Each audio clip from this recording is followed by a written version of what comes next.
You all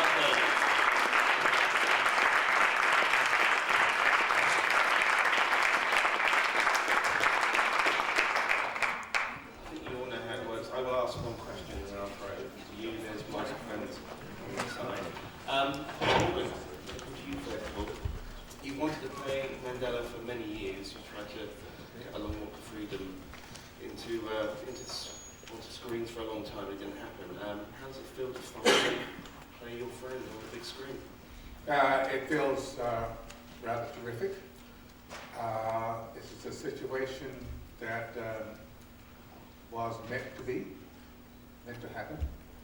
And I know that it's a situation that was meant to happen because I got Clint directly. Cool. Did you feel a lot of responsibility? No. Fair enough. Okay. Questions? First one there, front row, and then the lady, please. Good morning, gentlemen. Mr. Eastwood, you're at an age when most of us would be taking life a little easier, yet you continue to make challenging movies, one after the other, and make some of the best movies that we see in any year. What is the driving force behind this for you? Why do you continue to work so much and so well? Do you want to answer that, Joe?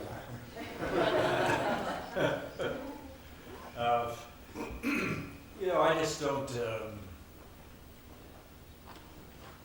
Age is. I've sort of planned on not working at this particular time in life, but nobody can plan on what they're going to do at maybe reach my age of 49, 39, whatever Jack Benny was. I just feel that I'm enjoying work more now than I ever have, or just as much, certainly. And I'm at an age where I can take on more challenges than I have in the past, because I know more. Of course, you also at this age you can forget more, but I'm trying to avoid that. And I just enjoy it. I enjoy the process, and I enjoy making films from behind the camera equally as to that of being in front of the camera on all those years. And I have no real reason. I'm kind of vamping around now, but I don't. I just enjoy it. That's all. I've been lucky enough to work in a profession that I have really liked, and so I figure I'll just continue until somebody hits me over the head. Says, "Get out." Matt, you always look very handy when you're fighting in your other films. How does that compare to the game of rugby? And do you think the other players held back from rucking Matt Damon? And the biggest reason being that it was Matt Damon's stunt double who was in there most of the time. I mean, look, anytime you're in a movie, it's all choreography, except for this game. It's really tough to choreograph. It's a bit more uncontrolled, and so a lot of the stuff that we shot was what we call free play, which was just letting these guys go, just nail each other, and then and then Clint captured that. So yeah, there was a lot of it. There was a whole physical challenge for me to get ready for the role, just because I was playing a very famous man who everybody knows, and so it's like any job. It's a magic trick, really. You kind of look at it, you think about, okay, well, what can get me in trouble here? What can really take people out of the movie? Because ultimately, your only job is to, if somebody doesn't believe you for even a moment, then you failed at your job, and you're taking them out of the story. So you have to try and troubleshoot. When you're like a year away from doing it, okay, what can kind of land me in trouble here, and what do I have to solve? So Clint helped me out. I talked to him a lot about, Francois is a big guy, and I'm an average size guy. So I go, well, all right, well, people know what I look like, and they know what he looks like. How are we going to get around this? And Clint said, well, I can, maybe you won't look 6'4", but maybe people won't say, oh, he's 5'10". Maybe we can just get people to not ask the question. And if we, the little tricks of putting the camera higher and framing me to look a little larger in the foreground, or little things, or a little insole in my shoe to give me another inch of height. Little things like that, and then obviously a lot of work in the gym and on the accent and stuff like that to try to be believable. Can you get that guy there, please? Yes, for Mr. Eastwood, just following on from that question, I wonder from the filmmaker's point of view, what the particular challenges were of putting on that end rugby match in comparison to a dramatic scene. I didn't get that again. What were the particular challenges of staging the rugby match in comparison to, say, dramatic scenes? Finding Jonah Loma. The rugby, I didn't grow up with rugby, but I went and saw a lot of, talked to a lot of people who played. I talked to the coach at the University of California, a rugby player named Jack Clark, and he kind of gave me a whole rundown of the game, and then I watched his practices and watched everything they did there, and then just kind of got ideas about it. Then when I got to South Africa, we had Chester and Francois, various people who had actually been in the game. So after you've talked to everybody, you kind of get a feeling of it. And I felt that we hired rugby players to play all the acting parts, except with the exception of Matt and one or two others. But they were all people that came up to the game real fast, and so we just had them play. And Chester Williams was our coach. He just would tell the players, say, let's just play proper rugby. And so they'd be hitting out there and hitting hard. And so it was our biggest challenge was to stay out of the way. And so we did. We got in there, and our camera crew is used to working on the fly, and that's the way we approached it. Can we do you and then the lady? There's also a question for Mr. Eastwood. After the great Gran Torino last year, I read very often that this will be your last time on screen, your last role. Please tell me that this is not true. I said that back when we did $1 Million Baby. I said this would be the picture turned out to be a success, so I figured maybe this would be good to quit on top. Unlike most people who sort of drift down to the end, or like a prize fighter who fights one too many fights or something. But then when Gran Torino came along, it seemed like an interesting part. It was a man my age. I figured I wasn't stretching the thing that much, so I decided, I'll go ahead and give it another shot. I'm still saying that. I mean, I might do 10 roles if some 10 great roles came up, but I don't know how many great roles there are for a guy who's 38. And so you just don't know. So you just never say never, to quote advertising for another picture. But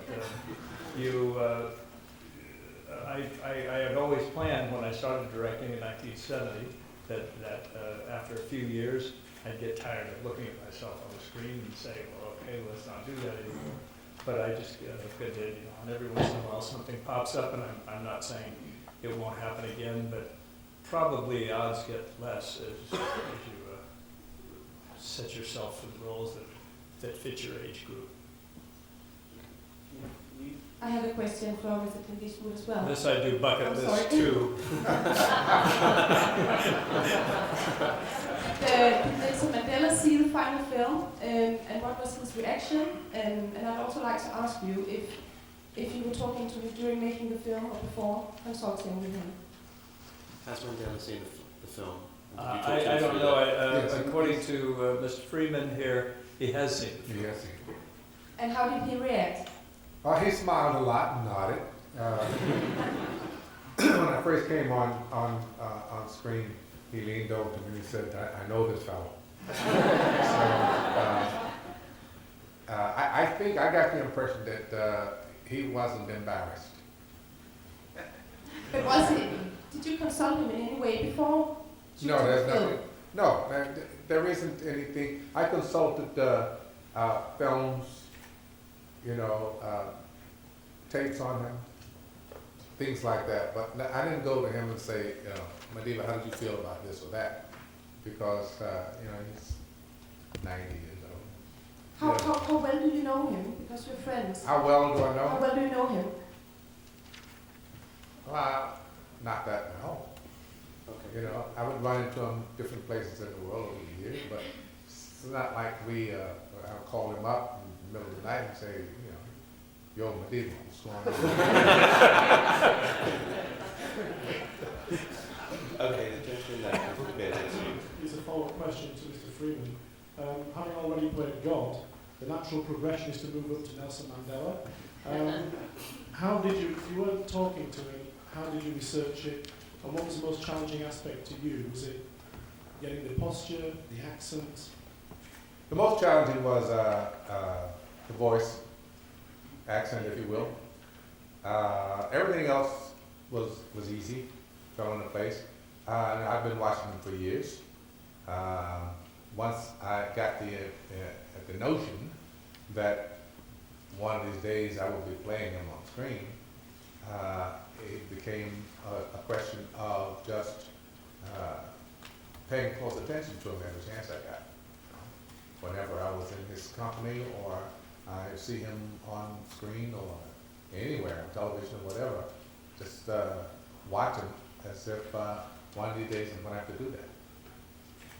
Okay, can we not have any flash photography during the press conference, please?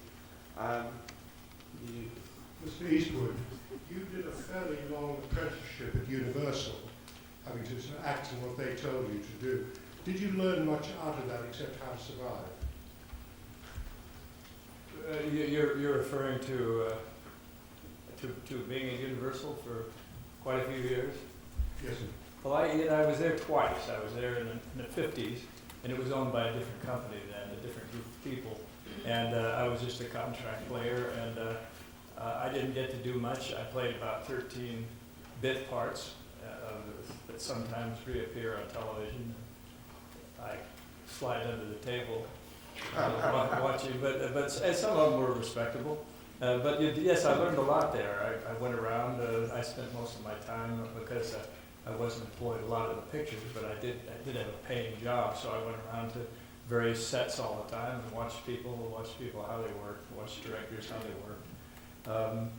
But it was a different company then, and then later I came back to them after doing the pictures with Sergio Leone. I came back and under different circumstances, and it was owned by MCA then, and it had been taken over that way, and I was playing leading. It was a little bit different situation, but I learned a lot then too. I learned a lot every day, and even to this day, that's what goes back to the other question: why do you keep doing it? Because I always learn something every day. Every picture you learn something about people, about yourself, about what's going on in the world. As the world's changing, you change too. Thank you. Can we have the guy with the glasses, and then if you could bring that to the front row, please. Mr. Eastwood, in your leading roles, you play men with very few words and plenty of decisive action. In this, you are similar to Finnish men, my countrymen in Finland. I was just wondering, what is your connection to the quiet men of the north? I need an interpreter. What was that? What is your connection to the white men of the north? Wild very Wild men? wild men. Oh, the white men of the north? Yeah. Oh, the wild men of the north. Quiet men of the Do north. you have a connection? I don't know. Connection, yes, I'm Northern European ancestry, so Okay. that's I'm English and Scots, and maybe a little Irish. Have you been to Finland? What was that? Have you been to Finland? Finland? Yeah. Yes, I have been to Finland. But I don't know if I'm Finnish or not. I didn't see anybody come up and claim me. Front row.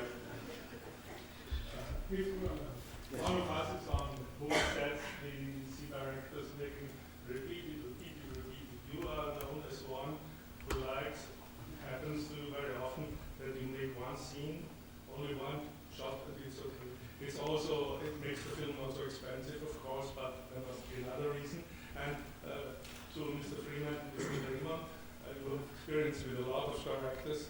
Could you tell us a little bit about Clint Eastwood? Well, I don't necessarily do one take, but I'm always trying to do one take. And when that one take works, I'll print it. If it's the third take, I'll print that. But I don't, and I do. Sometimes I'll do quite a few setups, but I try to make the decision right at that time, whether they're good, bad, or otherwise. Because I think if you start doing 30, 40 takes, usually you're lost somewhere and you don't quite know what you're looking for. And I like to think I know what I'm looking for, whether right or wrong. What about the actors working with Clint? I can't speak for those guys. Well, you've worked with yourself. I take Clint to be my favorite director because I respond very well to the one or two take director, and he's the most consistent in that area.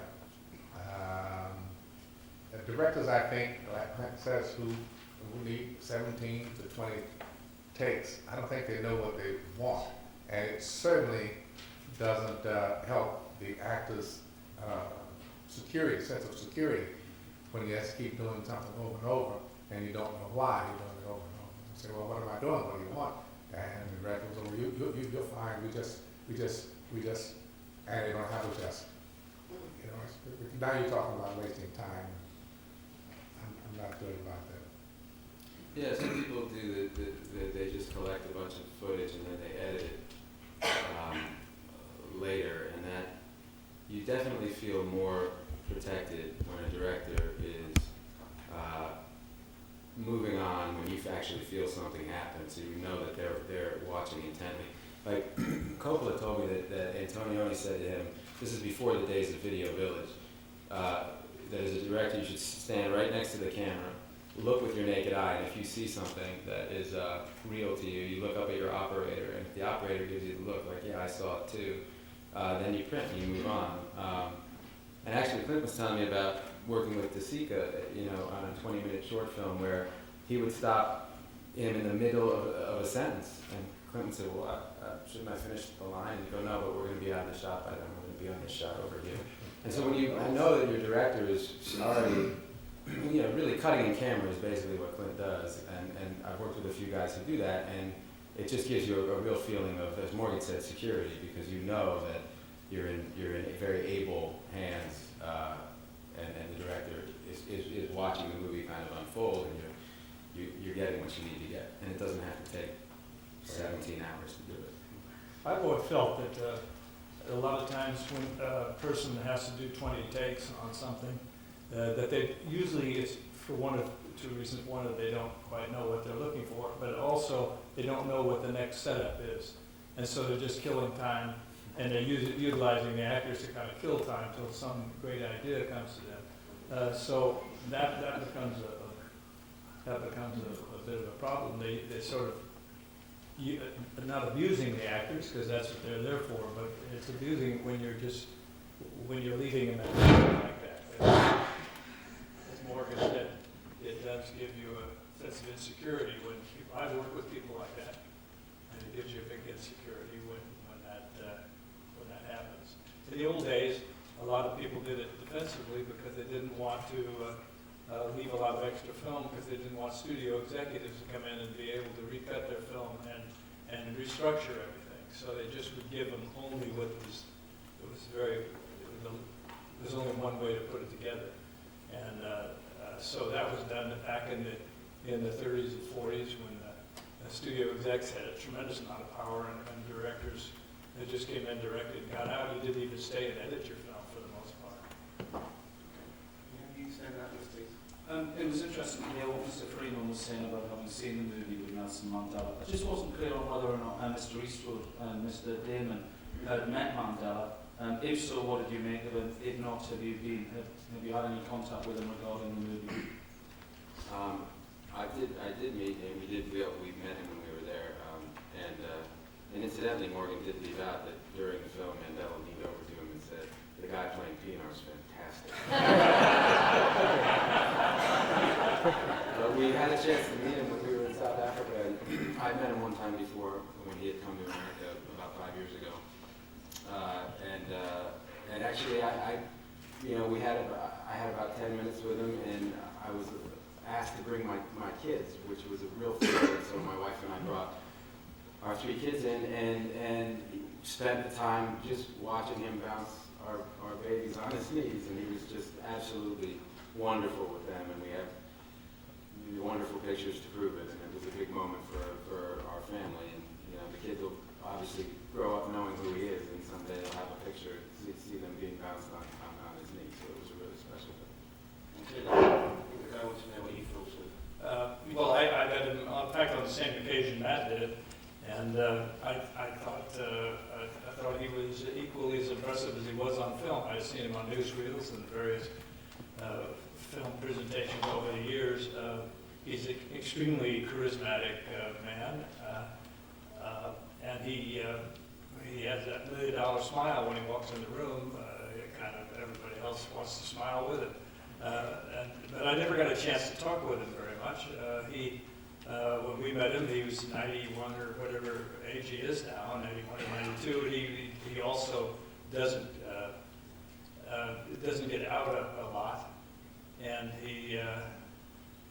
but you just being around him, you kind of get a feeling. But I learned most of it just from studying various films, remembering all the moments in history when he was going through his post-apartheid election and all of that time, and also watching Mr. Freeman. Okay, can you have the guy last, please? Oh, sorry, we need to do something with the microphone first. Can you just bear with us? Mr. Eastwood, I just wondered, looking back over your career today, which of your films as a director was the biggest challenge for you to make, and why? And also, which of your acting performances you're most proud of? What was the second part about? Which acting performance you're most proud of? I don't know. When you've done as many films as I've done, you just kind of keep going. If I never look back and think too much about them. I've done some work that I've been proud of, and I over the years. But which is my favorite? I don't know. I really don't know. I could say it's the last one. I mean, I've had moments. Little jumps in my career, like Unforgiven, possibly, but the last, and then along comes, I try something different. Letters from Iwo Jima was a film I liked doing a lot. I loved anything with Morgan Freeman, which is several times. Matt Damon, which I'm working with now for the second time. So I get a chance to work with people over again that I respect a lot, and that's whether you never know what's the favorite. A favorite performance, I don't know.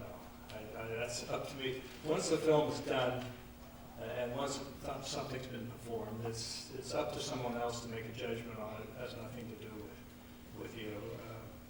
You can feel good. Maybe you had a good time, or maybe you had a headache when you were making it. Either way, sometimes that leaves a lasting mark in your memory. Rita from Finland, but I'm not going to ask about the name of Finland. But first of all, thank you very much for this great movie. Unbelievable. It was very, very. I was even every now and then crying when I was watching it. Because your performance was so good. You're also other reasons. But I would like to know, when you choose the subject, do you believe, do you trust in your instincts when you choose the subject what you're going to film? How do you choose it? And then you said that you've been in Finland. When was that? I missed the last part of it, but I missed about trusting your instincts. Trusting the instincts. Yes, I know. I got that part. Yes, I do. I trust the instincts. But it's just a story that I liked, and it wasn't. People say, "How do you feel about doing a picture about rugby?" It wasn't. I didn't approach it as a picture about rugby. We wanted to make the rugby very good because obviously that was an inspiration to Mr. Mandela to utilize this as an avenue to uniting his country. But I chose Mr. Freeman called me up and said, I got a really good script. He didn't even tell me it was about Nelson Mandela. So I read the script and I liked it very much. I've always admired Mr. Mandela, and I always admired, and I was amazed at reading the script and John Carlin's book about this incident, because it seems so creative. Such a creative way to unify a country that was in really deep trouble, on the brink of civil war. And Mr. Mandela had been in prison for quite a few years, so nobody knew what was going to happen there. But to come out with this kind of imagination, and I just thought this is something politicians around the world today could learn a lot from, is having a certain creativity and bringing people together with, instead of just talking about it and then not doing it. He seemed to be a rather unique person, and it sounded like that was my reason for doing the picture. The rugby was exciting, and that was fun. It was fun to have that in there. But if it had been Nelson Mandela and it had been a Texas Hold'em poker game, I suppose I still would have done it because I admire the man. Well, have you been in Finland? When were you? Finland. Enough for the Finnish question. I'll be in Finland one day again. I've been to Finland now, and I liked it. Mr. Eastwood, revenge and retribution have been recurrent themes in your career. Now you're turning to forgiveness. Was there a change of heart or anything? No, you should see Invictus too. Yeah. Would you like to answer that? It was about the revenge.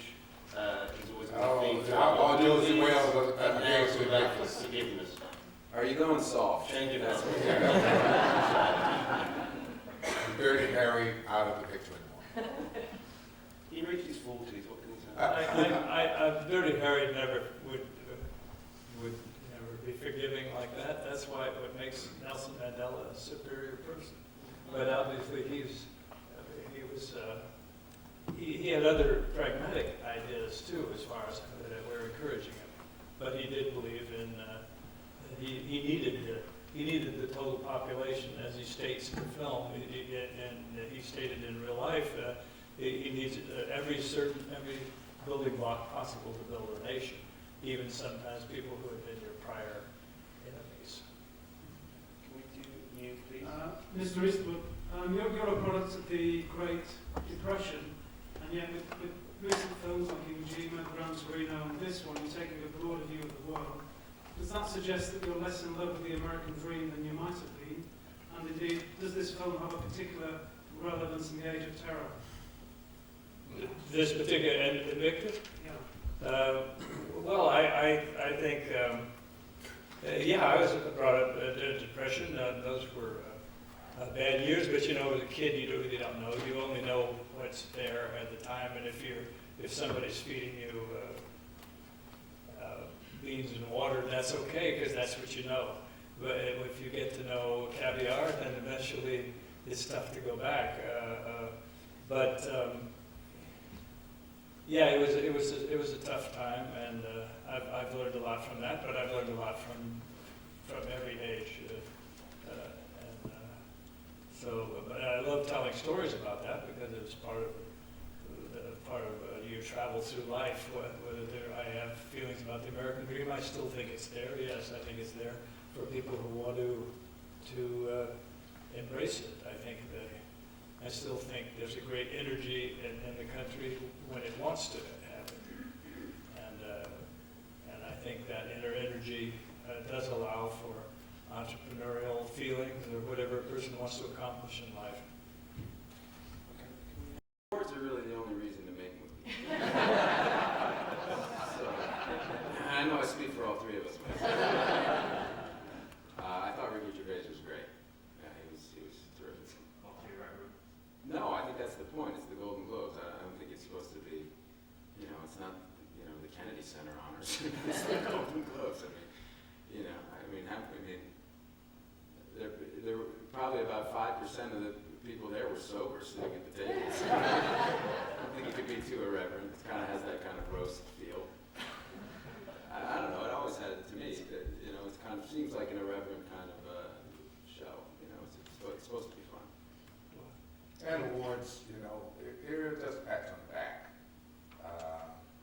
Main thing about awards in movies is that it's sort of an economic surge for film. If your movie gets nominated for any award, and it's just big splurge in the paper, you know, like nominated. So go see it again. You know, don't give up on it. Well, they changed awards, and they changed it now.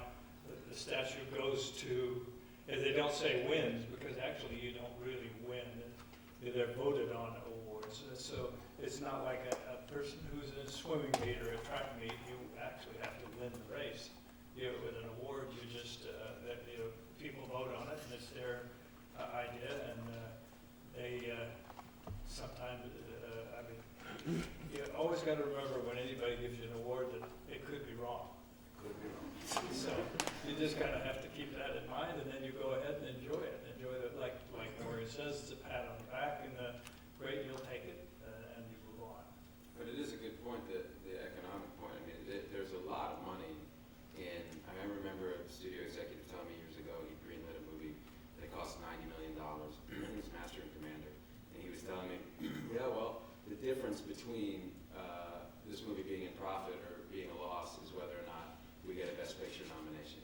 Because it's a movie, it's primarily about men, you know, there are no women in it, so we automatically lose half the audience. And, like, he broke the whole thing down for me and said, at that time anyway, 10 years ago, to be one of the 5 Best Picture nominations meant like $50 million in box office, because a lot of people would go, well, they'd look through the paper and go, well, which 5 films have been nominated?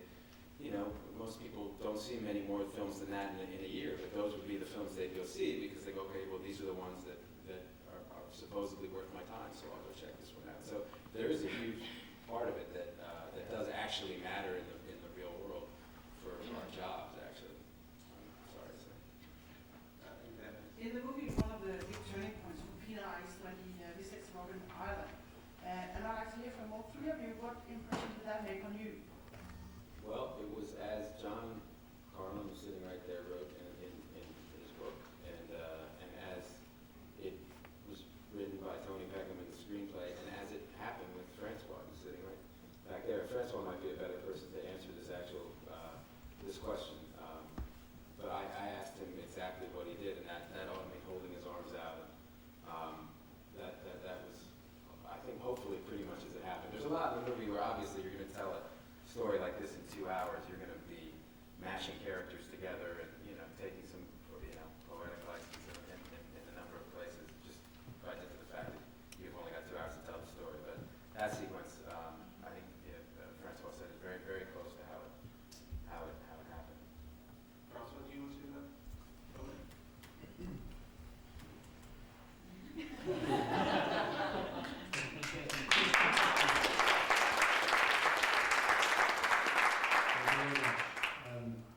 When I watched the movie with my 2 boys in LA at the premiere, and the scene evolved where Matt walks into the cell, it is almost 100% exactly how it happened for me. I was the last guy to file in.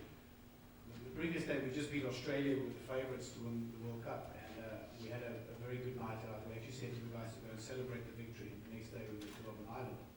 I've never been to Robben Island before. So I was the last guy to file past, and I walked into the cell, and I just got this enormous emotion that flowed over me. I touched the walls, and I looked outside of the bars, and then it dawned on me how unbelievably generous Nelson Mandela actually is, and his humility, because he sat there for 17 years, and he came out of that prison and he embraced everyone in South Africa. So when I watched the scene, and Matt played it incredibly well, I started crying. So my 2 boys, they 10 and 11, looked at me and said, Daddy, are you okay? Daddy, are you fine? You're fine. That brought so many emotions to me. Right after that, actually, we walked there were still prisoners on the island then, Matt. And we walked into the mess hall where all the prisoners were. And all the prisoners there were coloured prisoners, and the roof lifted when the team walked in. And then I just realized how powerful Mandela is and was then, when he said to everybody in South Africa that he wanted them to support the Springboks, because if it wasn't for him, we would not have had the support of everyone in South Africa.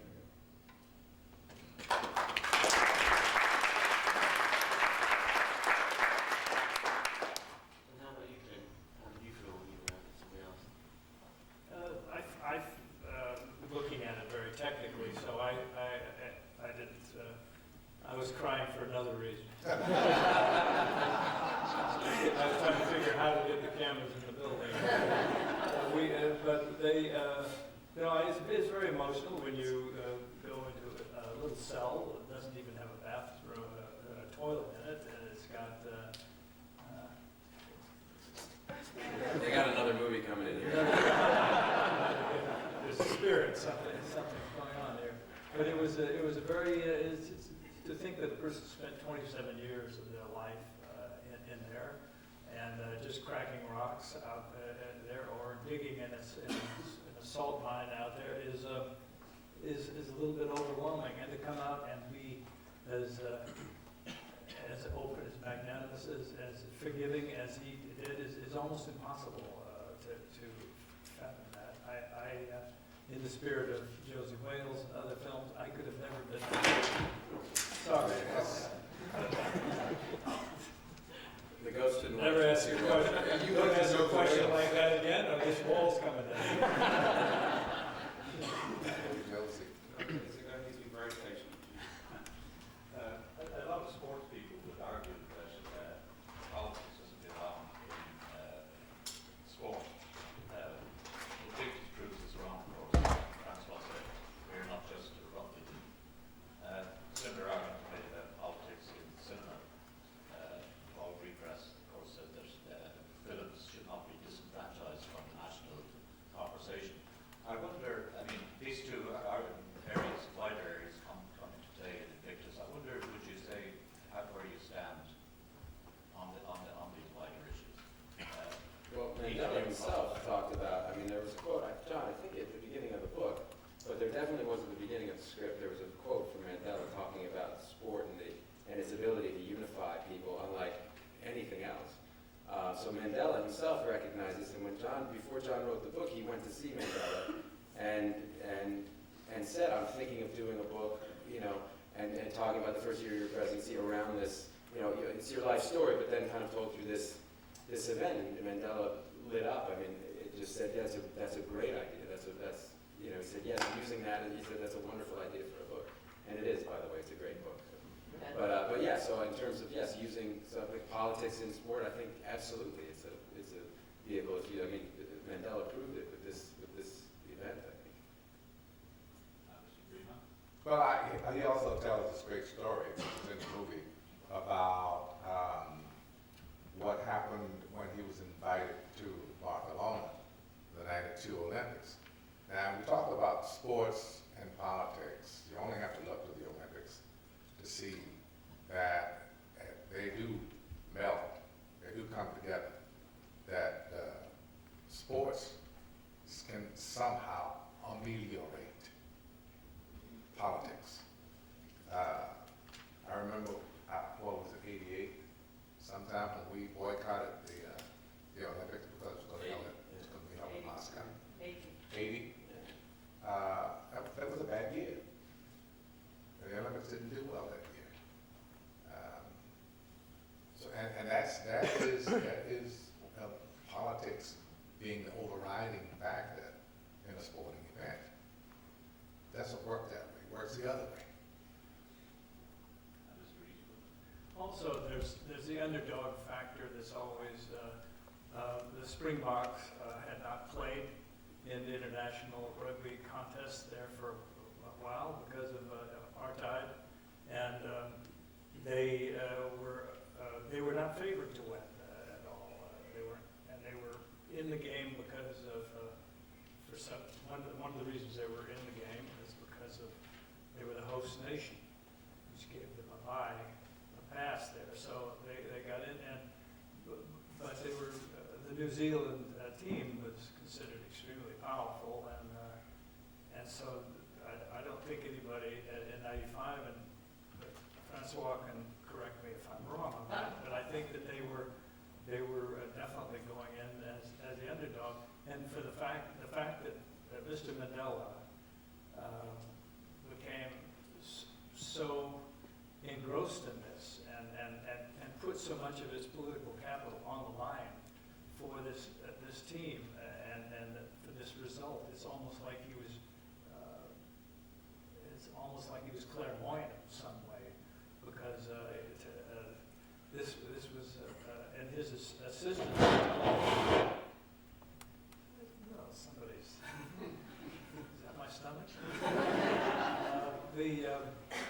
His assistants keep telling him, and I guess that really happened, that he was wasting his time with this. This was such a long shot. Why would you do that?